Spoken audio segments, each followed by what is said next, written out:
Forbidden Knowledge Television. This is logged in on November 25th, 2023, Eastern Standard Time.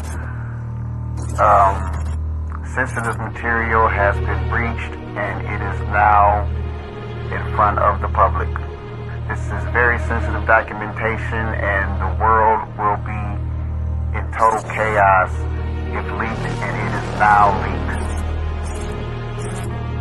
All of it. Not one document, all of it. Place of exploitation, Forbidden Knowledge Television. This must be stopped.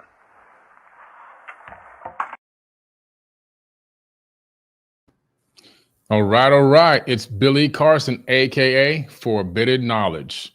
And I have my very good friend, Mike Rashid King. He's on tonight. He's an author, an athlete, an entrepreneur, and a visionary. Mike Rashid King is a multifaceted powerhouse, professional boxer, power bodybuilder, entrepreneur, and spiritual author. And guess what? We have him on the show tonight. He's been a two-time Golden Gloves champion, and he transitioned from boxing into the world of fitness and entrepreneurship.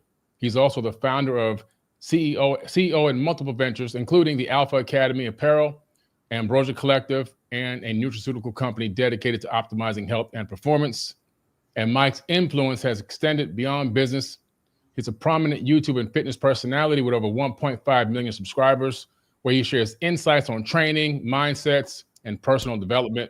And his commitment to holistic growth is evident in his literary work, which is notably known as the Divine Quintessence, the Q, the sacred text of the infinite God body, which serves as a spiritual manifesto for those seeking self-mastery and enlightenment. Welcome to the show, Mike.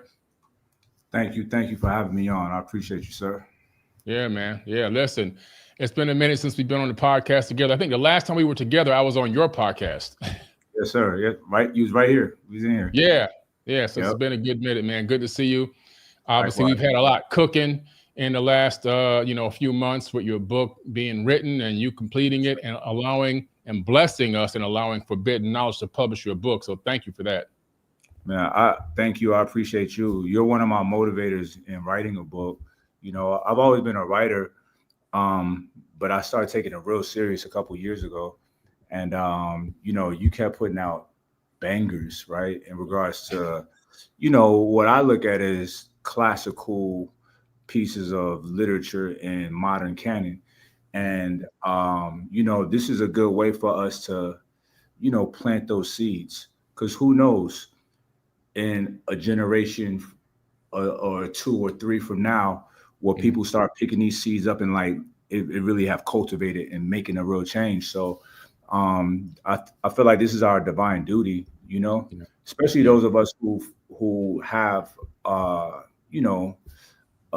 specific purpose and standing on what I call nation business and trying to help our people rise. This is part of it.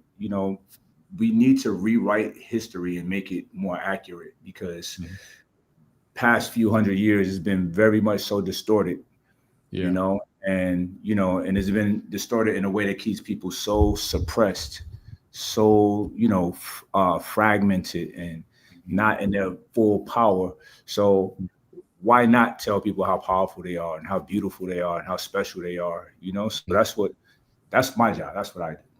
Yeah, no, I love it, man. I love it. So, you wrote a very unique book, or written a very unique book. I love the book, man. The book is amazing. I wrote the foreword to the book. And what I love about the book is that it really is all about self-empowerment and self-realization. It really teaches the person how to go inside and not outside. What was the process like for you coming up with this concept of this spiritual knowledge? Yes, sir. Well, all right. So first of all, the divine quintessence, a lot of people don't know what that means. And quintessence is, like ancient science when, it was the fifth element, what they now call dark matter. Back in antiquity, it was called the ether or the fabric of the universe, right? And I always like that concept. And when people hear the word like quintessential, it means like the best, because the quintessence was considered the best of all elements. Now, when you really look at it, right, when you really want to, because people want to identify God, right? Everyone's searching for God, but there's no need to search because you are God, right? And you're God and we're God. And collectively, you know, when you look at what the ether or dark matter or the fabric of the universe is, it's literally everything. And we are literally all connected. No doubt about it. Think about it. The earth weighs 6 sextillion tons, right? You have cars, you have new buildings, so on and so forth. The weight of the earth never changes, right? Because everything that ever was and everything that ever will be just is as we speak at this moment, right? Yeah.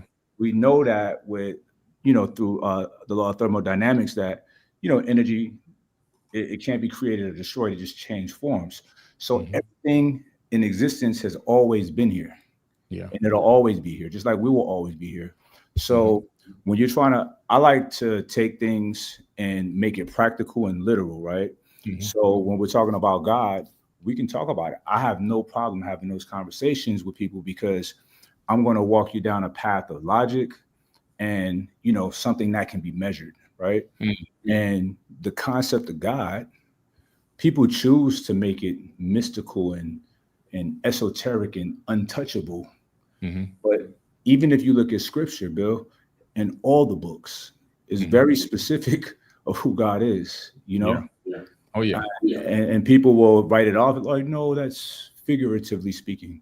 Says whom, right? Yeah. Who determines that? You know, so, you know, I just like to bring it all into like a place of practicability and relatability, because why should we not be able to relate to God? Yeah, exactly.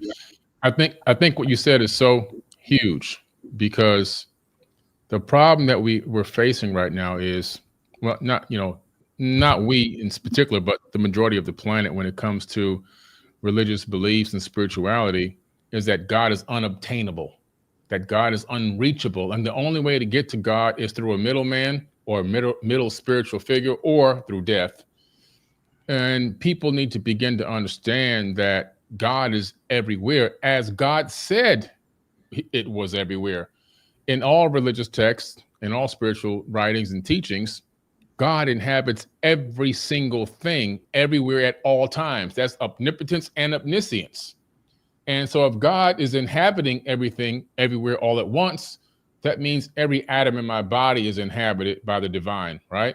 It means the space between you and I, the illusion of this distance, is inhabited by that same energy, that same divine spark.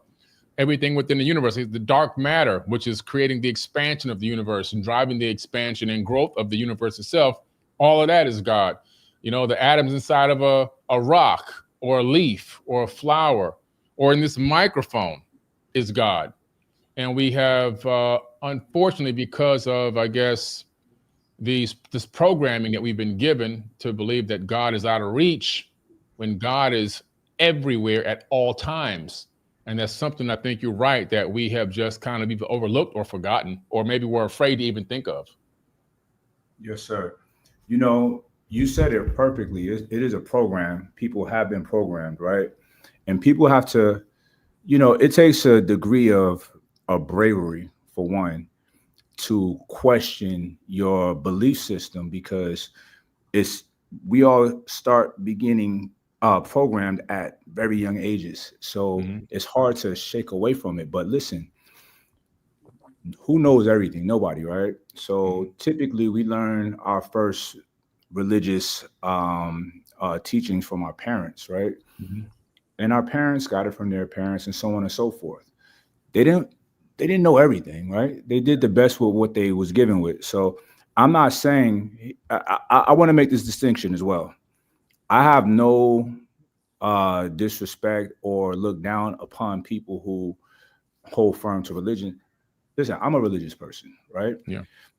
But certain religions I do see as the systems being problematic, because the original essence of these particular religious systems have been changed, right?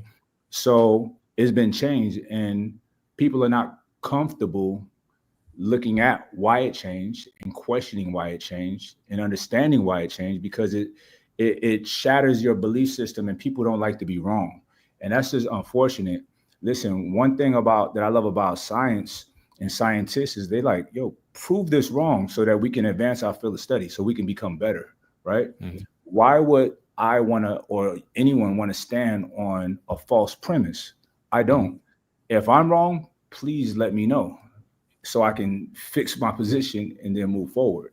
Yeah. But Yeah, absolutely. unfortunately, people don't like that. People don't want to be wrong, you know? Well, it makes them very uncomfortable. The fact that you and I are on here, and you being a person that actually is, does believe in religion, and me being a person that believes in God, they can't take the fact that we seem bold enough in their eyesight to be able to say that God is inside of us in some way. Because of their programming code, it scares the literal crap out of them. It horrifies them. It makes them feel uncomfortable. But a lot of people, they come to an awakening and they realize, wait a minute, let me think about this for a minute. If you really begin to analyze a lot of the text in these religious books, they've been saying this the whole time. We have just been taught to ignore those parts. We've been subjugated to the parts that they want to force us upon. And I think that there's a lot of great information in the Bible and the Quran and a lot of the religious texts that exist. You can find incredible insights and knowledge and wisdom. And if you activate or act upon those teachings, you'll get a great result in your life. It's just that I think sometimes it forces people in some way to put God out of reach, and it horrifies them that they themselves might be able to think of themselves as something that is actually divine and already eternal, you know? Well, here's the issue. Here's the issue, Billy. All right. So once one really sit with that, right, that knowledge of them potentially having that God power in them, right? Mhm. Let's say you have a father that is a great man, right? You got to live up to that, Yeah. you know? And that's something that people don't want to do. They rather take the route, not all people, and I don't even think people want this, but it's just what they've been told, right? Yeah. People have been told, you know what, you're born a sinner. It is what it is, right? And, everybody listening to this broadcast right now, I'm going to give you a fact, right? And maybe it's uncomfortable, but I'm delivering this message out of love, right? The concept of original sin is not biblical. It has nothing to do with Jesus. It has nothing to do with Christianity. It has everything to do with a man named Augustine of Hippo, right? At the Council of Nicaea, that was his thing. That was his thing to bring to the church, is this concept of original sin.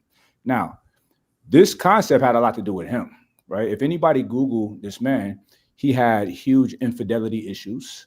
He's like, we must all have this. This is just how it is, right? And then a lot of blame was put on women, right? And one thing that I don't do is I don't suggest anybody blame anything on anybody, right? Your problems are your problems. You fix them, right? So a man should never put his shortcomings or blame his shortcomings on a woman. That's weak. And that's just low nature. And we got to elevate out of that. It's easy to blame people.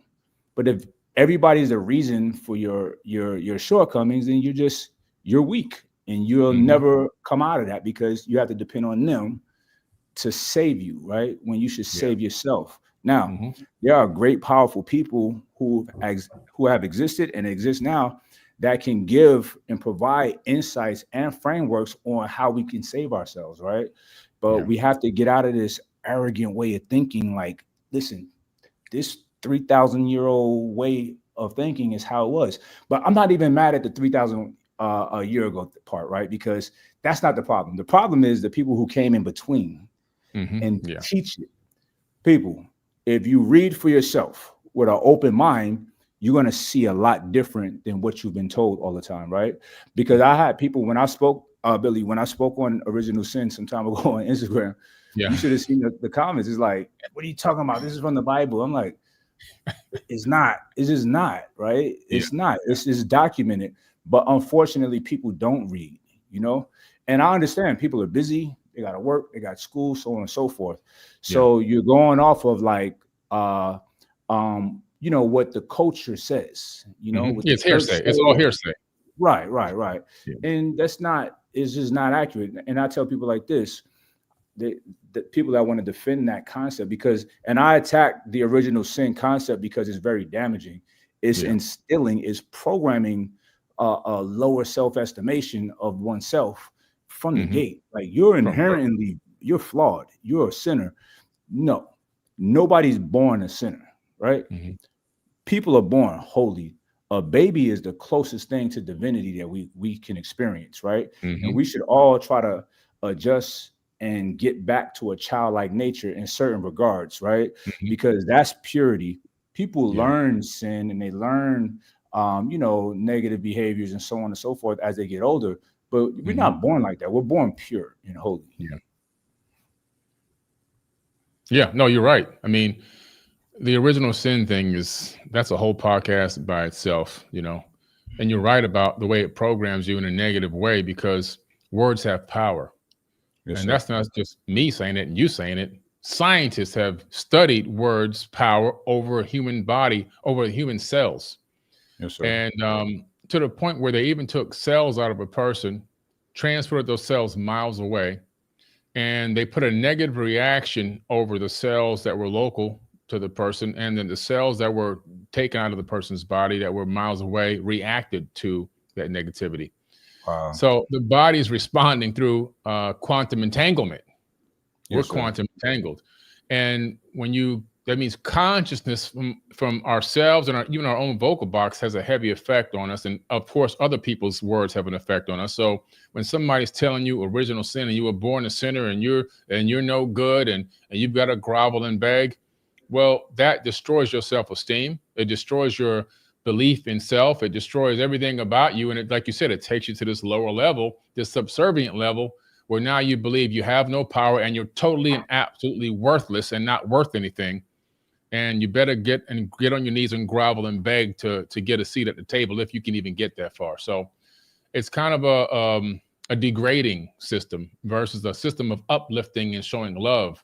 Yes, sir. And showing empowerment and giving a person the ability to elevate themselves and show them that they have the power to elevate themselves. That's the only true way that mankind is going to ever get back to a golden age, if we lift one another up instead of tear one another down.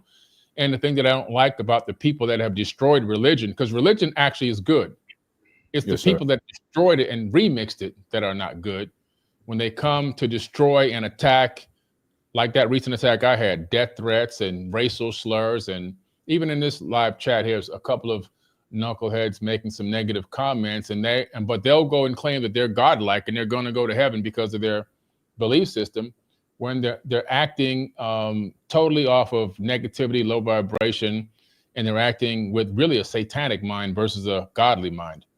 But they're so blind to what they're doing that they can't even see that their actions are dark, they're low, and they're not uplifting, they're not raising humanity, not prosperous, they're not helping to put out to help anybody achieve anything.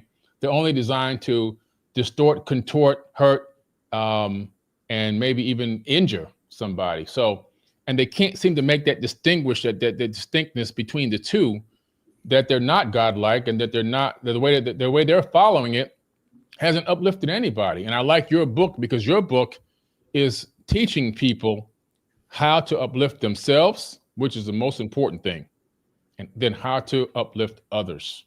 That's the key. That's how you raise people up. You got to raise a civilization up, raise our people up instead of tearing our people down. We have enough of the tearing down going on. Yes, sir. And it's very interesting, Billy. Like, I speak about this a lot, and we go into depth on this in the book. Because in the book I give a lot of like tactics and strategies that people should employ into their lives, right? To see a better look. People, listen. If you can change the way that you think, you can literally change your life, right? Case in point, you have content creators who just create negativity, right? Misery, drama, arrest, this, whatever. And people will go to that. Listen, I call that junk food for the mind, right? Junk food tastes good, but it gives you diabetes. It gives you heart disease. You may feel good right in that moment, but you're investing in a fast death, right? Yeah. And people are doing that intellectually and spiritually as well, right? Versus coming, listen, there's not one video that you've posted that's negative, No. right? And same here, and I just won't, right? So, people need to make a decision like, yo, do I really want to eat that fast food, that junk food? Do I want spiritual diabetes? Or do I want to be healthy, thriving, and Wow. strong, and powerful, and mighty, right? So I tell people, don't go and sit and consume information that doesn't put you in a good mood. Why would you consume information from people that are gossiping, right? Why would you consume information from people that make a living off of other people's misery, right? Yeah. Profiting off of people's misery, profiting off of people's pain. That's, like you said, is very demonic. Now let's talk about that, right? Let's talk about early Christianity, right? Let's talk about the expansion of it. And any of my Christian brothers and sisters out there, in no way do I have any disrespect towards Jesus Christ, right? That is the guy, right? But I have issue with those who persecuted him and those who spread their version of his systems, right? Their version, not his, right? Yes. Same here. They spread it with extreme violence, right? Extreme subjugation, right? They tortured people. They burnt people alive, human beings, right? That is not of Jesus. That's satanic. That is human sacrifice. And then you'll have the same people or the same offspring of that kind of mentality persecuting people who are trying to give a good message, telling people that they're powerful, they're mighty. People trying to make people feel better, right? We're not coming out saying anything negative about anybody, No. We're telling you like, no, you're great. You're great. When I greet somebody, I say, peace, God, right? I'm giving you the highest degree of respect, right? Because I respect and love myself like that. And if I see that you respect and love yourself like that, I'm going to keep pushing you in that direction. And on the flip side, when I do deal with people who, have tried to violate in some capacity when there's actual interaction, right? I don't even push them into a darker place. I try to give them space for growth, right? Because look, part of my upbringing and my teachings, we have to, a huge part of the population and our people suffer under the condition of being deaf, dumb, and blind. We call it the triple stages of darkness. And my duty is to bring them out of that, right? So it is not my job to see somebody in a dark space and shit on them and talk down on them, right? It's for me to try to give them me back up and give them space to come up out of like, come on, man. I understand why you said that. I understand why you're doing that, but that's not the way. Let's go. Come here. I got you, right? So that's essentially what I'm here for. And that's my divine duty and my divine role. And one more thing about the negativity in the comments and stuff, right? This is unfortunately, but I don't even look at comments anymore because people will deploy bots to just come and say, and it's a thing. It's a real thing. It's a strategy that some people invest in. And look, I think that it's pretty sad for those people because people that invest in negativity, they're investing in intellectual, a spiritual, and a physical demise. Straight away. Yeah. You hit that on the head. And I did see some bots in there because there's one bot where it says you got cooked. I saw you got cooked probably in the last 7 months, maybe 6,000 or 7,000 times between all the different platforms that I have. Every time I see that, I already know that that's actually a bot.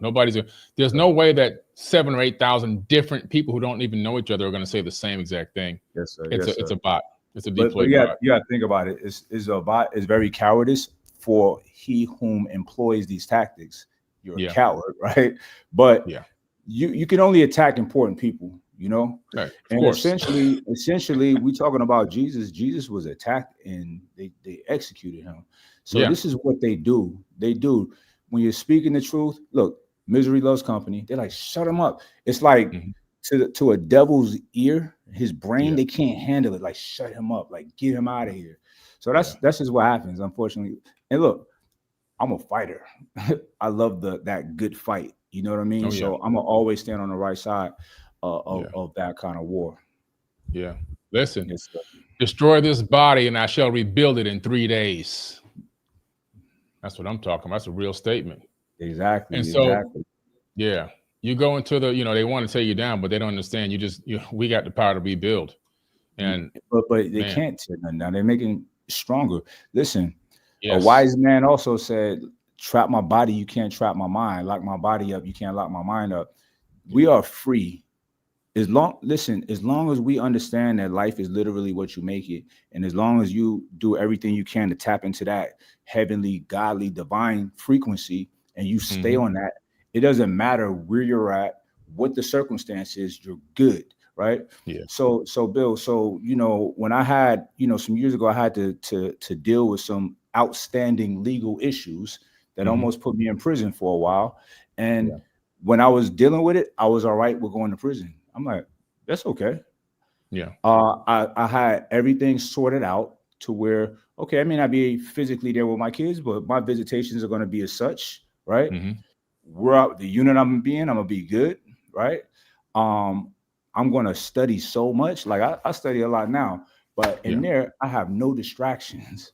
Yeah. I'm a good sleep. When I come out, y'all thought Malcolm X was a problem. Wait till I get out, right? So I had a joy about me because I'm like, this is fine. And literally everything that I encounter is fine. I'm always good. There's nobody, people can be like, oh, well, this happened or that happened. I could tell you how I benefited from that in such a great way because I'm free. I'm a free thinker. I'm a free man. And I've been fortunate enough for my brain to just think on that quantum level to where it's like, these are not the options. These are the options. All of these are the options, right? And this all benefits me because that's what life's about. If you cannot alchemize your reality, then life sucks. You're complaining a lot, right? It's a and fact. it's woe is me. But nah, everything is good in my particular universe, in my space. I love it, man. I love the positivity. I love the great outlook and the fact that you believe that you can control your own reality tunnel, Yes, and recently I went through some stuff. I'm not going to get into it, but I went through some stuff, and I respect you, man, because you're one of the people that reached out to me and said, hey, hey, brother, like you say, are you okay? yes, sir. Whereas some people didn't do that. And that one little call had a great impact, not only on me, but also on my future thinking as well. My understanding even of myself and humanity. Some small things like that people will do are huge things, right? So you took the time, the effort, the energy, reach out, check on me, and other people have checked on me, reached out and checked on me as well, but it's a small number. I don't have that many people though that have my number, so it's going to be a small number. You know what I'm saying? Yes, sir. But I appreciate that, and after I got off the phone with you, I took away, because I was in a victim mindset for a minute there, for like, a couple of weeks at least. And I was like, wait a minute. What Mike was saying was so right. So I had to flip from the victim mindset because that's a low vibration. And I flipped myself out of the victim mindset into the mindset of growth, development, and upliftment. And then I realized, okay, life is a great teacher. Yes, sir. So let me sit down and let me learn from this situation so that this situation did not happen and go in vain and go to waste. Like this is here for me to grow. What is my growth that's going to come out of this? And what will it take me to? What next level will that take me to? And then how can I then take that, alchemize, like you say, how can I alchemize that pain, redevelop it, change it, convert it, and then now use my knowledge and wisdom as to how I grew from it to reach out and help someone else like you helped me out, Sure. And that's what it's all about. That's the cycle of life, and that's what we are here for. I'm big on this, and I tell people, and when you think of, my father taught me this when I was young. He said, son, we're men of character. We're people of character, and character is not displayed when everything's good. Character is when things hit the fan, right? When you lose your job, when your girlfriend leaves you, when all of the things, anything you can think of that's negative, that's when how you're going to act in. And the same with our friends, right? So it's like, are you only around when it's popping, when we having fun, or when it benefits you? Or are you going to be there when, you know, it's inconvenient? And real loyalty and real brotherhood or sisterhood for the ladies, it exists in those dark days. It's when your people really need you the most, you know? So, and that's when we got to show up with, like, it's like, nope, come on. We here, we're going to do this the right way. Right. And it's not just coming around and being, you know, gossiping and wanting to hear drama. Right. And it's not just saying the things that make you want to feel good. Right. Sometimes we are like, nah, bro, you tripping. That's not right. Right. And that's how we learn. And we all need that. And everybody needs community. You know, it is so necessary. So, you know, every time I've been around you, Billy, you've been so super gracious. And what I said in that video yesterday was real. You know, when I met your family, your team, I'm like, man, Billy's the guy, because it reflects through all his people. You know, that's a true measure. That's when you could really, it's not fake, because everybody can act like the guy. Everybody can act, you know, but when you see it in the network of people that you've put together, you know, it's a beautiful thing. So, and listen, I can honestly say you are a very genuine, kind, warm-hearted person, and that's why I'm drawn to you. You know, appreciate it, man. Thank you. Yes, thank you, man. I appreciate that. Yeah. And same here, man. I mean, you know, when we did that first roundtable discussion here at the house, in the little house studio a few years ago, it's amazing. I think that was 3 years ago. Damn. Wow. Time flies. I know, man. You know, that's the first time I got a chance to really be like around you, you know, and I saw, man, you're just a great human being, man. So I'm really excited that you wrote this book. And by the way, everyone, we've been dropping the link to the book in the live chat to Mike's new book. Okay. Make sure you guys go to Amazon and get that book. We're going to make that book an Amazon bestseller tonight. All right. So get the book, The Q, the sacred text of the infinite God body. Okay. I've been dropping the link in the live chat. Make sure it's also in the caption of this video, in case you see this video or this audio later on. Go check out, go support the brother. The book is amazing. Go check it out. All right. It's also on forbiddenknowledge.shop. But right now, we want to promote it on Amazon. We want Mike to hit that bestseller status so that people can begin to get this new word out there, you know? Yes, sir. Yes, sir. Yeah, man. Oh, I got something special for your people too. Yeah. Anybody who buys on Amazon tonight, all we need is a screenshot of your purchase, and you will have free access to my mentorship for a month. So there's a lot. It's a lot that we have in there, a lot of resources and whatnot. So we're doing that for free, gratis. Nice. If you get the book tonight on Amazon. Beautiful, beautiful. All right, I dropped the link again.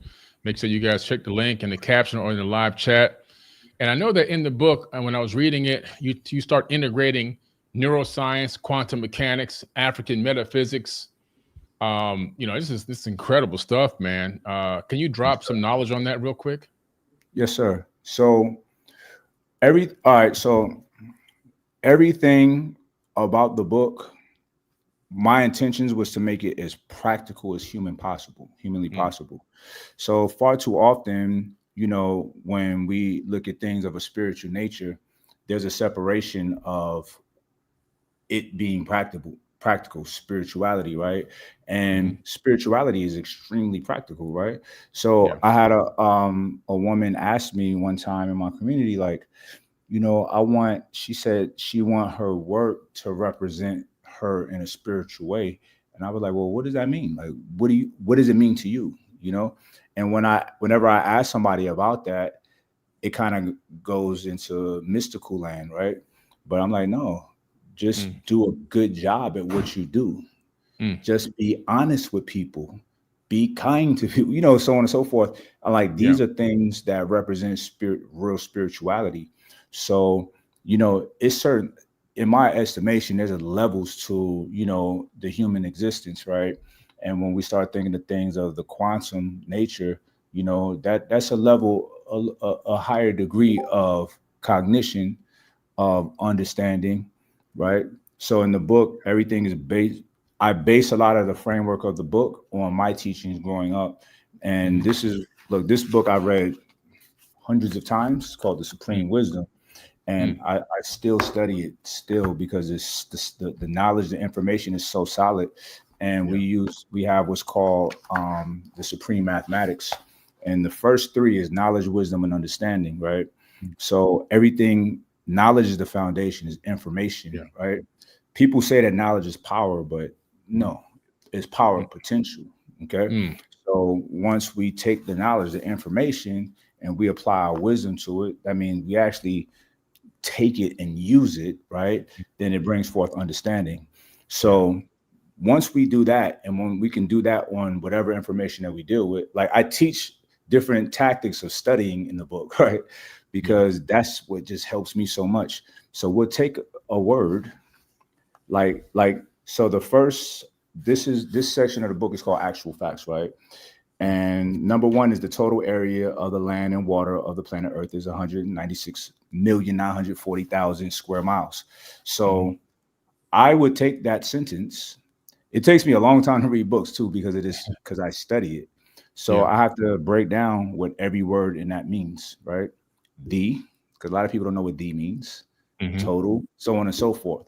So I would define each word, write it out, and master that information, right? And until I've mastered that information, I can't go to the next sentence, and so on and so forth. So when you're doing that, you are completely mastering the information that you deal with, right?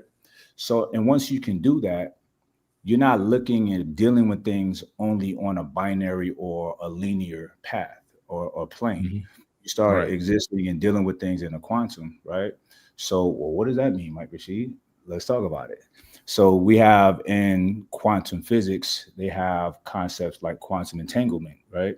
So a particle, two particles can be have vast distance between them and still be connected in certain ways. And it's the same with us, with frequencies, with thoughts, with ideas. You and I can have the same concept or idea without talking about it, just so far from each other because we're quantumly entangled. We're entangled because we're on. I know you experience this all the time. I know I do. With certain people who tap into that, who know who they are, right? We think about the same things around the same times, and it's fascinating. It's fascinating. So this is when we start getting into the quantum, right? And the quantum helps me being able to operate and think in a quantum capacity. I feel like I have a cheat code in business and life and how I deal with people, so on and so forth. So I'm all about optimizing my life in the highest degree, in the highest order, in whatever capacity, my health, my wealth, my spirituality, my intellect, right? So me being able to employ these tactics, right? These principles, because everything is connected, right? So we all know that, we know the concept is of as above, so below. Everything of the micro is of the macro. Everything is literally the same, right? So when you can, grasp these scientific concepts, right? These wonderful, vast, big concepts and ideas, you can apply that to your life in a very real and meaningful way. And there's nobody in between academia and normal us living telling you that there's a connection, right? But there is. So people like us, we understand this, and it's our job to connect people to it, to these big, grand concepts, but break it down, chunk it out in digestible, bite-sized nuggets. I even have a section in the book, right? My version of Proverbs that are just, because look, I understand things different. Like I gotta chunk things down, right? Big blocks of information, I get lost. I'll read it and have no idea what I just read. So I got to go back and start over. So a part of the book is just small little nuggets of insight, of wisdom that, you take a few, come back tomorrow. My job is to it's not the fashion in which I deliver the information. It's what's important is me delivering the information, making sure that you get it, and that's it. Right, right. No, that's powerful. You know, I'm glad you were vulnerable enough to talk about that and say that in a way, because some people, you know, they'll hear us and think like, you know, these guys just consume information like water coming out of a faucet. And I'll be the first to tell you, man, I'll read something and I'll get down like one paragraph or You're maybe like, well, two, and then I'll sit back and I'll be Mhm. like, whew. And now I've got to go look into some things for about damn near sometimes a week, Yes, you know? sir. Yes, sir. Yeah, I know what you mean. I'm not going, you know what I'm saying? I downloaded it all, it's in my brain and I can Yeah. regurgitate. No, some stuff, man, you got to really sit on it, you know? Well, I'll say this. You got a gift though, right? Because I remember the first time when we sat in here and we was going back and forth, I was like, my brain started melting out my ears. I'm like, yo, how does he know so much information? You know what I mean? Because you can retain it. I can't retain Yeah. information. I got notes galore everywhere. Yeah. You know what I'm saying? Because I cannot retain that kind of information. So I salute you on that. That's a gift in itself. But see, here's the thing. I may not be that strong in that space, but I can be if I work at it. And Sure. that's the beauty of the brain. The Yeah. brain is a term called neuroplasticity. They used to think that once you get a certain age, you're just stuck. How you think is how you think. But they found out that's not true, right? The more we do things and think of things in a certain way, we create a fold or a wrinkle in the brain where that Yep. neuron fires that way. So we can strengthen that memory or whatever it is that we want to strengthen. And that is something, Billy, I gotta be honest, that is on my radar, my to-do list Yeah. of start working on memory, Yeah. like enhancing my memory. Cause that's one thing that you got, man, Yeah. to a high degree. And that's very impressive. I'm like, yo, I he knows. appreciate it, man. You know that too? You know that too? Like, wow. Just don't ask me where my car keys are. If you ask me where my car Right. keys are on my Right, glasses, right. Yes, sir. Yes, sir. I didn't put Yeah. those in the front of the file cabinet.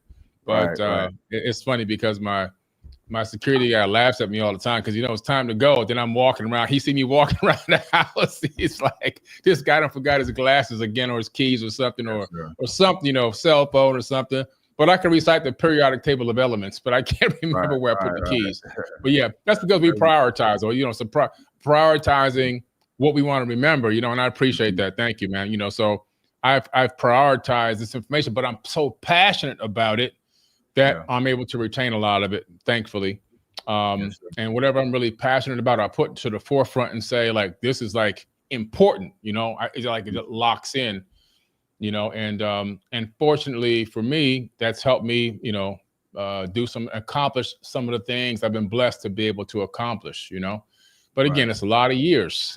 It's a lot. You know, it's a lot of stuff that I read back in 1977, 78 from the Encyclopedia Britannica, because that was delivered to our house, right? When I was a kid, they dropped the books off and they would come back and ask for $10 a week. They came back only 1 week. They never came back again. I guess the guy got fired, or who knows what happened to the guy. He never came back. And we had these encyclopedias. But stuff that I read in those books back then, I'm connecting the dots to other stuff that I'm finding out now. So, and I'm being able to also rely on that base of knowledge as I build, you know, on information. So am I always right 100% of the time? No, but I got a pretty damn good grasp on information. You're in the high 90s, you know? Yeah, man. Yeah, Yes, but nah, it's cool. I remember the encyclopedia days too. And you know, we live in such an incredible time to where we don't have to go to the library no more. You know, we can research everything that fast and have all the information right here in our phones. It's a supercomputer. It's so empowering, right? So I be up late at night when I know I should be asleep, because that's when I have time to study the things that I want to like look into. And you know, I remember watching an interview of Warren Buffett many years ago, and I didn't understand it back then, but I totally get it now. And he was talking about how much he reads, right? And he was like, he said, the amount that I read is not productive, right? And I was like, what does that mean? And I get it, because I read and study things in that capacity. Now, it's weird because the older I get, the more tapped in I am, the more that I want to read and study things, right? Yeah. And, my only time to do that because of work, my work schedule is so voluminous. And then my children, my family is like when I'm in bed, Mm-hmm. but now I don't have to take a computer to bed. I can do it on my phone. Right. Mm. And I just love it. I love it. I love learning. Yeah. I've always been fascinated by learning. And I got to attribute that to my grandmother. My grandmother, I'm from Brooklyn, and we had these great museums and planetariums and so on and so forth. And she would take me to the planetarium, my sister and I, when we was kids. And I was like, wow, this is incredible. So, I've always been just super fascinated with learning. And people don't know this about me, but I was a valedictorian and honor student all my life and all my academic career until I got to college. It went haywire when I got to college. Yeah. But but I've always loved learning, man. And I think that's why we connect, because we kind of like two peas in a pod. People that are curious and interested in so many different things. And why not learn about this? Why not explore? Yeah. And a lot of times in my space, people get kind of weird because they be like, man, just lift weights. Just lift weights. And I'm like, bro, there's so much more to life than that. You know what I'm saying? Yeah. Yeah. And I know. it is cool because if people really like look at my content going all the way back to like 2012, I had the weights, and then it'll be the mental jewels videos, me giving like, my perspective on things and stuff like that. Yeah. Which was very unique in my space. And those videos never got a whole lot of burn, but I didn't care. It's something I'm interested in. And, it was always a chunk of people that was fascinated by the things that I talk about and they like it. So and I'm like, that's what I'm doing it for. Yeah. Exactly for that person. Them 3 people right there. That's what I'm doing it for. Hey, listen, it only takes one brain to be sparked the right way to change the entire civilization on the planet. So you were doing the right thing, man. Following your passion. That's what we're here to do. We're here to follow our passion, no matter who listens or not. I remember my very first post on social media was an elongated Paracas skull, and it got 3 likes. He talking about 3? It got 3 likes, and I was like, man, 3 likes. Okay, maybe somebody wants to learn more about this. I don't know. And then I just kept posting and posting. And I would put these long educational captions when everyone was just posting pictures of cats and dinner plates. I said it, and then it got to where I would get 9 likes, and then I would click the like button myself, because then the names would go away. It'd be just a number. It would say 10. Right. So that was the initial goal. Get to 10 likes. Yes, sir. Yes, sir. Oh man. Look at it now. Now you got 13, 14 Instagram. They all popping. YouTube's, like all of that stuff. It's incredible, man. There's some good people out here in the world and I really love people that want to better themselves. I'm here for that. I'm here for that because that's what we all want, right? And look, I don't want nobody thinking that I think I'm better than anybody else, right? I'm a person just like everybody else. I'm just a person that is super tapped into trying to be a better person every day, right? Exactly. And that's why I've been talking about this a lot lately. How I had to rededicated myself back to my faith, which is Islam, because when I first walked away from my faith, it was like I don't need it. I thought I didn't need it. I thought I was like I'm good, and I can't lie, like I got beat up by the world, because I was being of the world. I embedded myself in this culture, in this society, and I was living like everybody else. Now I found that I was capable of being stronger than other people in the spaces that I was in, but I was investing my energy and my intellect in things that were destructive, right? Yeah. And behavior that was not inspiring, right? Behavior that was intimidating or that seemed predatory. And I'll be honest to say that, right? Yeah. And I was good at it. And I'm like, I always had, I never went too far because I always had this conscience in the back of my mind, like your grandparents would be so disappointed at you, but I kept going and digging myself deeper in this deficit. Right. And I hit rock bottom and I'm like, this is not it. Right. Okay. Everything ain't for everybody, but I know Islam is for me because when I climb, me seeing that light of Islam is what got me out of I had a direction to climb towards, right? Mm-hmm. And I just surround myself with, all of the rules, the laws, the spiritual framework, which is very cosmic, is very cosmic, is very mathematical, right? Yep. And it makes me feel safe and warm, Mm-hmm. right? It it enhances my personality, like I'm a more pleasant person, right? Yeah. I'm not, Bill, I used to be so mean, you know what I Mm. mean? Yeah. And just looking at people side eye and not trusting nobody. But Mm. now I know that the God in me is so powerful and so pure, and my actions are in alignment with that. There's Mm-hmm. I trust whomever I encounter, because you're not Yeah. going to do that to me, because I wouldn't do that to you, right? Right. You feel that I wouldn't do that to you, so you're going to Mm-hmm. come at me in the right capacity. I just had a Yeah. situation yesterday where someone in my organization, it was time to make a change with this person, right? Mm-hmm. Because we weren't aligned with, just work ethic wise. There Yeah. was a disalignment. So we called a meeting, and the person came in, and the person was like, look, I want to demote myself Mm. because I know I'm not, and I Yeah. appreciated that so much. And it made our bond a little bit better. But, what I'm saying is this: when you are aligned with a certain a system, a framework that enhances you and Mm. amplifies you, a lot of things just happen the way it's supposed to happen. And the things that you need comes to you. Billy, I swear to you, brother, wallahi, this is what we said. Mm. Since I've been back on what's called my deen, praying, doing all of the things that I'm supposed to do, everything and everybody that I need has been Mm-hmm. coming to. It's been Mm. coming, Manifesting. Yeah. and I'm just, this is a beautiful space that I'm in, and Yeah. there's nothing that can put a frown on my face. I have true happiness right now. You Mm. know, I love it. sir. Yeah, Yes, man. I sir. can sense it in you. I can feel it in you when I talk to you, Yeah. man. And it's like the faith that you have, it gave you what I like, first of all, but it's cosmic. I do know that, which I've studied it incredibly, and I've got the Quran right here. Yes, And sir. it's really a very cosmic understanding, even to the fact of, I mean, they talk about the mothership and everything, which is pretty Yes, sir. incredible.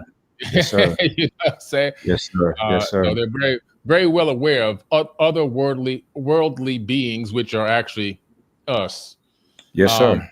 Yes, yeah, sir. that's the topic nobody don't want to talk about, but Yes, sir. but Well, also, they're going to at some point. oh, it's going to happen. So in our book, in one of our books, there's information in here Mhm. that's been published so many years ago Yeah. that they're like, oh, that's true. This is true. This is true. Like we know. And the same with, you are having literal congressional hearings every week about these UFO sightings, right? Yeah. You don't hear about it because that's not Diddy in jail. That's not a Yeah. court case. You know what I'm saying? Right. But these Yeah. things are happening. Hmm. And we have books about this, right? And Hmm. listen, it's in the Bible, in Yeah. Ezekiel's vision, right? Yeah. There are a lot of different religious frameworks that acknowledge this, what we're talking Hmm. about here. Yeah. So, but unfortunately, you got to look at the dominant, he who controls the masses here in our country, in America. Yeah. It's just I think it's a wicked system. Yeah. It's a very wicked system that keeps Mhm. listen, things like this. The fact that, and listen, if you drink alcohol, look, there's no disrespect to you, but it's poison, right? It's not good for you, right? The fact that that's legal is problematic, right? Yeah. The fact that every news station is a corporation, right? So they have their financial interests at stake. They don't Hmm. care about you. They don't care about us. No. So they push you negativity, violence, whatever, and they make it very salacious and very, click Yeah. worthy, right? Because Hmm. that's fast food. It tastes good, smells good, but it's Hmm. killing you. That should Yeah. be illegal. It should be illegal to be showing, oh, this kid committed suicide. We should not be Yeah. broadcasting that. You're giving Hmm. other people an out now, of something negative to do to themselves, because that's a thing, and it looks kind of glorious because it's on TV, right? These things should be illegal, right? So, I just have a huge disliking to this culture here in America, which is actually a European culture, because for those who don't know, America is an extension of Britannia, right? Yeah. Because those people who wanted to leave there, they came here and started the colonies, right? And America literally was Europe. It was Britain, it was Spain, there's all of these different places, right? So those customs are right here, right? Yeah. The indigenous ways that existed here before have been buried, right? The indigenous ways of people that look like us has been buried and fragmented, right? So we are operating, and no disrespect to European people, because y'all have been lied to as well. Y'all have been subjugated as well. One of the horrendous events that took place in the spread of Christianity was the Inquisitions, and they were just going through Europe, murdering and torturing people who wouldn't commit, who wouldn't convert. So 80 million. It's wild. So this is not shitting on Europeans. This is shitting on the Europeans who started this thing, right? Because look, it's out of hand. And then you have people here in America. America has the highest divorce rate in the world, the highest, right? And the countries that follow are only European nations, right? Why is that? Because now, whether a person is religious or not, it doesn't matter. Most people are religious, and most nations are run with some kind of a religious framework, allegedly, right? Here is allegedly a Christian framework, but it is nothing to do with Jesus, right? Nothing. Zero. Right? There's no modesty for men or women. There's no emphasis on family. Nope. There's no emphasis on charity. We're about war and money, right? War and money, or violence and money, has replaced divinity, godliness. Is replaced being kind to people, right? We should not live in a country in which there's such opulence and such poverty. This poverty is a problem. So many issues stem from poverty. But hey, whatever. We out fighting wars all over the country, all over the world for what? It's not for freedom, justice, or equality. It's for more money. The richest people, for them to get richer and richer. I'm like, yo, you are old man with billions of dollars. Why don't you change? At some point, why don't you change? Why don't you stop? Right? Give your wealth away. What do you need it for? You're not going to take it with you. You know what I'm saying? So, Egypt, they felt like that too. They thought they can take their wealth with them. It's like, bro, you ain't taking that. It's going to rot. Somebody's going to steal it. Open up your sarcophagus, take your dumb cat and your dumb gold, right? But they're doing the same thing here, right? So, when Rome fell, it fell while people were in the Colosseum. Watching tigers maul men to death, being entertained. They didn't know it was falling. And we're doing the same thing here, man. We're being entertained by the Diddy case or whatever other silly thing on the media that's keeping people distracted, that's not important, right? While our empire is falling. Literally. It's a travesty what they've done. You hit so many hot points. I mean, most people think that slavery ended. It just converted, and everyone in America and even in most countries are still enslaved. I mean, here, you'll work all week, back break, sweat, blood, sweat, and tears. They'll take taxes out of you, state and city and federal, and then the next thing you know, they'll take that money and whisk it away, and then buy and pay for all these armaments. Ballistic missiles and Scud missiles and tanks and armory and guns and bullets and high-tech lasers and all of this made from the sweat off our backs. They'll take that money and convert it into machinery that can kill. And then they'll do an arms deal for $800 billion with another country and sell that stuff that we paid for off of our sweat and tears and sell it to them. They paid no money for that stuff because they took it from us, the money from us out of our energy exchange. and then sell it to another country and make a profit from it, and we don't get any profit sharing. You know what I'm saying? You know, or they'll, like you said, it's slavery. It's slavery. A private company like Lockheed Martin will come to the government and say, we'll build you an F-99 fighter jet. We'll just need $1 trillion. So they'll go, no problem. They'll just swipe it off the sweat of our backs from the public. Sir. We'll give you the contract. Go ahead and build this $1 trillion jet that doesn't even exist yet. In 10 years, they come back and say, oh, we couldn't make it work. Give us another 800 billion and we'll try to make another one. And meanwhile, the people are just cutting the pie up underneath the table, taking home $45 and $50 million salaries. And the people who give the contracts are getting, you know, under the table, $50, $20 million bonuses, kickbacks from these private corporations. And we can't even look into the research because it's a private corporation. So we can't get a Freedom of Information Act request on it. But this is how they do us. You know, this is what, you know, just to not to get off the topic, but that's just crazy, man, what they do. You know, that's wild. This is why in the Divine Quintessence in the book, I talk a lot about divorcing yourself from this culture, right? Now, life is what you make it, right? I think we all agree to that. So if life is what you make it, make your life exactly what you want it to be and be free, right? So divorce yourself from this culture. So people are stressed out because they're watching other people appear to be living this luxurious lifestyle, so on and so forth. And people are so far from that, so far removed from that, right?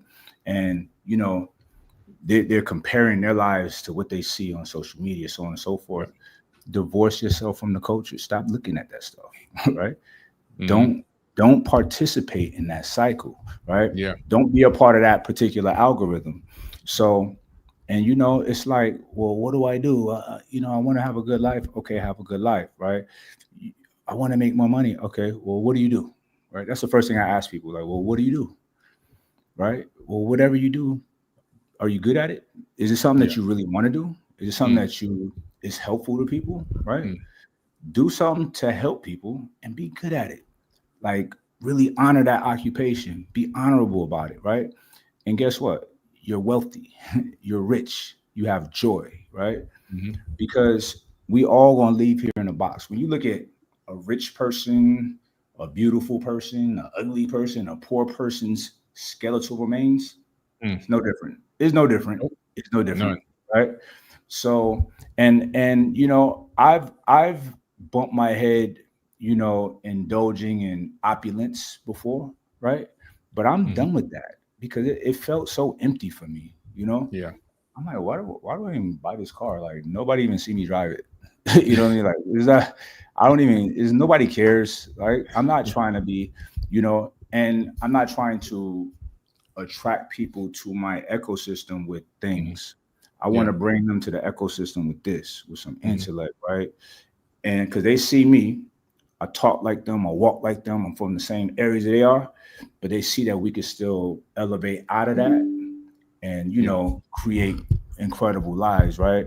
And I'm gonna tell you why my life is so dope, right? Because I got, you know, from the energy that's generated in this little brain right here, and then the work that's done, the creativity with me and my partners, you know, we got 30-something people that get good salaries here that help us help lots of people around the world. That's why my life is dope. It ain't no cars, it ain't no the crib, it ain't nothing. It's that. It's this kind of stuff, man. I love it. And so back to like being purpose driven, right? This is in the book too, right? And a lot, there's sections that's like directly to guys, right? Because I'm not a woman, so but I'm a guy. I could tell a guy like, yo, this is what you need to be doing, sir. Like, remove yourself from chasing pleasure and chase purpose. Be rooted in purpose, and you will find that your purpose will give you great pleasure. Straight up, like all I do, and you the same, is work, but I love it. I love it. Yes, sir. Yeah, man. Absolutely, man. It's been a great podcast, guys. I've been dropping the link to the free workshop tomorrow and also the book in the live chat. I'll drop the free workshop again in the live chat. It's also in the caption of this video. If you want to register for that free workshop, make sure you guys click that link. It'll be Mike, Rashid, and I tomorrow going in with some incredible wisdom and knowledge that you can implement in your life immediately and begin to see a change. Yes, And sir. that's tomorrow. It doesn't cost you any money. So make sure you guys register for that free workshop. I'm going to drop the link one more time. And I got a couple more questions for you before we get out of here, Mike. Yes, sir. So the first one is, what daily ritual do you personally do on a day-by-day basis to activate the divine God body? Yes, sir. Well, first and foremost, I start my day with what's called Fajr prayers, my morning prayer, right? And from there, I start getting myself ready to leave to go to the gym. If my daughter wakes up early enough, I'll make her breakfast. But she get up like when I'm about leaving the house. Yeah. So I go to the gym and I walk about 4 miles first as my cardio. I like walking, right? So, and that's the only time I listen to music is like just walking in the gym and you have a track. So I do that. I work out, I train, I hit the sauna, and in the sauna, I do some mindfulness meditation, and then I try to get some gratitude in at that same session, shower, then I'm here in the office all day, like literally all day. Yeah. Sometimes I leave to go film content in other places like gyms or whatever, but I'm typically here working. Like this is my monitor right here. You can see it's a big old TV. Working, taking meetings, on call, stuff like that. And then I leave here usually around this time, which in Cali is 7, but sometimes 8 or 9. And then but during the week I try to get home as early as possible to hang out with my daughter before bed. And she and I just do all kind of things. She's a very creative person, so she makes videos with AI and all kind of stuff. Nice. So yeah, and she's trying to like learn how to make video games, right? Since there's AI tools. But anyway, so that's my routine. So I honor myself and that divinity in me by front loading my day with exercise, with prayer, with meditation, all of that early. I pray throughout the day, and I work and then I go home. It's a very simple life, right? And I like it like that. I love my structure. I know I was supposed to come out this week, but it's like, man, I just don't want to like break my structure right now. You know what I mean?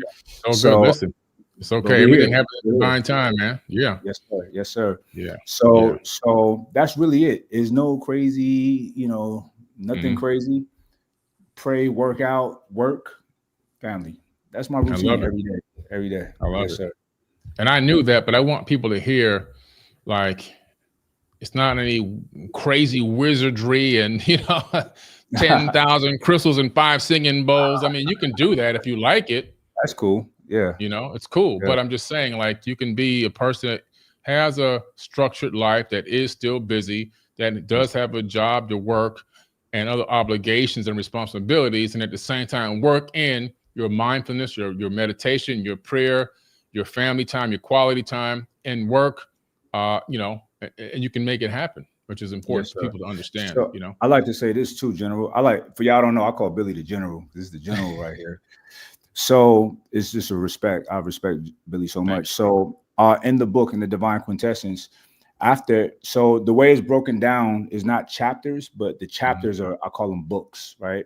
And then you have each book, and then you have the topic, and then verses. You know what I mean? So I kind of made it like spiritual text, but it's all practical. And every book, it gives very digestible takeaways that you can go and employ. A lot of meditation. I'm big on meditation. So let me explain. Meditation is not only to be doing when you're sitting and being still, right? The purpose of meditation is not just to be good at meditating. The purpose of meditation is to train that muscle, right? And I'm going to get into the science of it in a minute, but to train that muscle in the brain that meditation actually works and employ that in your everyday life. Okay. Yeah. So what does that mean, Mike Rashid? It means that when someone is talking to you and giving you some, like, say they're excited about an achievement or something, it's you keeping your mouth closed and not trying to one up their achievement, right? It's things like if somebody says something that triggers you and kind of stings, not stinging them back, not biting them back, right? It's sitting and reflecting on why they said that. Understand, and applying this to your everyday life is things like not ever responding with emotion, Mhm. because you're always going to make a bad decision when you do that. You're not Yeah. thinking rationally, right? And when you sit, I always, like in our community, I always say, take a beat before you say something or respond. You don't even have to respond. Not Mhm. today, maybe tomorrow. But when you take that beat in between that initial spark and what you want to say, you're going to have a lot of clarity in Yeah. what's next to do, right? Yeah. So meditation, and specifically mindfulness meditation, which I talk about in high degree in the book, it Mhm. gives GPS to your decision making. It gives Yeah. clarity. Like, oh, I know what to do now. I'm gonna just chill Mhm. for it, you know. So that's the purpose of it. And meditation, they study this now in science, and they're measuring brain waves and so on and so forth. It literally creates new neurons. So it stimulates neurogenesis, and it also increases your threshold of stress, right? Mm. You can deal with stress and pain management a lot better. And I can attest to that, because whenever I do something that's painful, let's say like an Mhm. ice bath, or when I'm in the sauna for extended periods of time, I can only sit longer if I'm in meditation. Yeah. So, and somebody mentioned breath work. They're absolutely right. So I'm gonna show you how you are God, right? Breath work is so powerful, right? You can literally control your blood rate, your heart rate, right? You can boost your, people don't realize this. I'm gonna give y'all a test, right? Let's talk about hormones in the body. Let's talk about stress, or cortisol, which controls stress, and testosterone, right? That controls confidence and being calm and stuff like that, right? You can stimulate that right now, right? Let's say you're at a job interview, right? Typically, people are stressed out, they're anxious, they're nervous, right? But that's not what you want to do. You want to go into the bathroom, right? This works. They've studied this. It's going to sound crazy, but it works. You stand in the mirror and you just start doing victorious poses, right? Mhm. Smiling like, I got this, Yeah. right? You've mitigated that stress hormone, that cortisol Mhm. in your body, and you raise your testosterone level just like Mhm. that, right? And you're Mm. gonna go in there, you look different, you're Yep. moving with confidence, and no one's comfortable hiring or employing or being connected to a person that doesn't display any confidence. You want competent people on your team, on your squad, Mhm. to be connected with. And that's why, like, look, and that's something that you could do right now. Right Yep. now. If you're in a bad mood, you're not feeling good, and you got to go in there and talk to people, start smiling right now before you go in there. It's going to make you a little bit happier, just like Mhm. that. So you can manipulate things in your brain. You can manipulate hormones yourself when you understand these things. These are small examples, but once you master these small things, you can start doing bigger things, Yeah. right? And that's God. That's like Yeah. godly work, right? Yeah. If you are all the sons and daughters of God, then God is in you, Mhm. right? So we got to act like it. Yeah. It's a lot of work to get there, but that's Mhm. the work. It's good work. It's good work. Yeah, it's great work, man. Mike Rashid, everyone. I've been dropping a link to the book. We had quite a few people say that they bought the book. People are looking to send a copy of the receipt. Just DM at Mike Rashid on IG. Is that good enough, Mike? Yes, sir. Okay. And the oracle is in here. The oracle is I have an oracle, right? Everybody needs an oracle. We will use the trigger word Amazon. So y'all message me or DM me or comment Amazon, and we're gonna get to you. We're gonna get you all taken care of. And look, I gave her no warning about this, but she's about to make it happen right now because she's that incredible. Shout out to the oracle. Okay, I'm typing this in the live chat one last time. Yes, They sir. can also DM it there. And we're going to get you guys all set up. All right. At Mike Rashid on IG. Yes, All sir. right, Mike, this has been incredible, man. Congratulations on your brand new book. Thank you. This book is incredible, man. Incredible. Billy, I want to say thank you for this opportunity, sharing time and space. Thank you for the opportunity to publish my book. Like, it means a lot to me. I'm happy to be on your team, and I have no problem being subordinate to someone that I respect and that I trust. So, Oh, man. Salute you, General. Yes, Hey, sir. thank you, man. Appreciate you, man. I feel like we're on the same level, man. And it's an honor. You gave us the opportunity to publish this book and to be a part of your journey. Yes, And sir. I'm telling you, people, man, out there, I'm telling y'all, the book is incredible. I felt different levels of enlightenment going through and reading this book because I'm the publisher. I had to go through the book quite a few times. And I'm really glad that we got, shout out to Laura at Winter Wolf Publishing for coming through and really helping us get the book formatted and coming up with, helping with the cover and everything else. She's amazing. Laura is amazing. Everything she touches goes bestseller. All 5 of my books became bestsellers because of Laura. And I'm telling you that your book is going to be a bestseller as well. Shout out to Laura, because she's not just an editor. She is a spiritually evolved person, an awakened person. So once again, I got to give you kudos for having these kind of powerful people on your team. Thank you. So it is wonderful. Yeah, man. Everyone, listen, thanks for hanging out with us tonight. We had 2,100 people at the highest level in the live chat at one point. We're down to 1,900, but definitely everyone, please go ahead and click that link, get the book, support brother Mike Rashid King on Amazon. The book is amazing. It's going to help bless a lot of people, give a lot of incredible knowledge that can be applied in your life. And don't forget, tomorrow night, the link is in the caption of this video.